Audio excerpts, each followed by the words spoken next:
কি ঘটেছিল এখানে? ওই পরীক্ষা পাস করি না একটা ফেল করে মারা গেছে। ওই একজন তাছাড়া কোনো কিছু না। মা কি বকাবকি করছে? মা বলে বকিনি করছে, বাবু আমি কিছু কইনি, আমি বড় ননদ। ওর বাপ বিদেশ বলে, ওর মা কিছু কয় না, ওর বাপ বিদেশ তো আসছে মানে দিয়ে গিয়েছে, ওর বাপ আসছে বিদেশ আপনি কি হন? আমি ফুফু বড় ফুফু। আমি বড় ফুফু। বল কি রে সর মা কয়ে যা লুডুস খাইয়া খেয়েছ মা আমি তো ঘরে মা শুয়ে গেলা ও ঘরে মা শুয়ে ঘর মারাই না ঘরে মা যে দেখে গলা ঘড়ি নিয়েছে 200 লিসে জিনাদা দিচ্ছে আপনি আসলে আমি জিনাদা আসতে চাইছি তোমার সামনে নেই জানি আপনি কোন স্কুলে শিক্ষার্থী ছিল?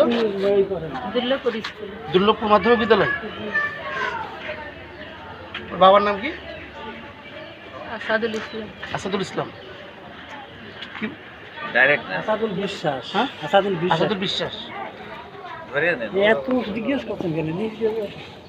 আসলে কি ঘটেছিল একটু বলেন তো। কোনো ঘটনা কিছুই না।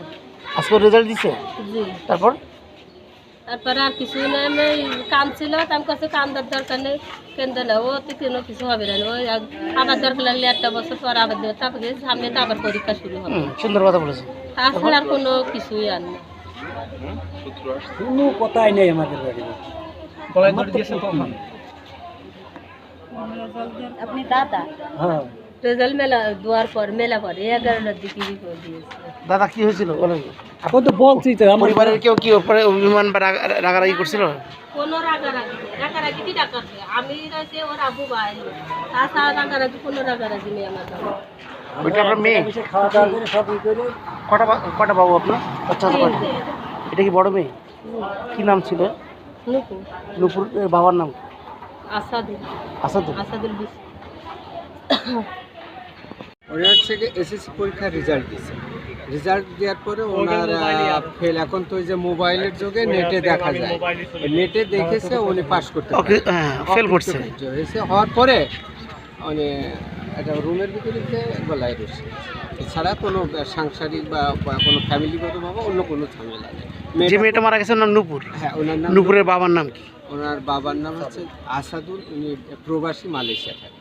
মালয়েশিয়া থাকেন। এটা কোন গ্রাম? এটি সাবেক সাবেক দিন। সাবেক বিরোধী। হ্যাঁ চাঁদপুর ইউনিয়ন হরিণাকুণ্ড থানা মানে ঝিনাইদহ জেলা। আচ্ছা আচ্ছা। উনি কোন স্কুলের শিক্ষার্থী ছিলেন? উনি দুর্লভপুর মাধ্যমিক বিদ্যালয়ের শিক্ষার্থী ছিলেন।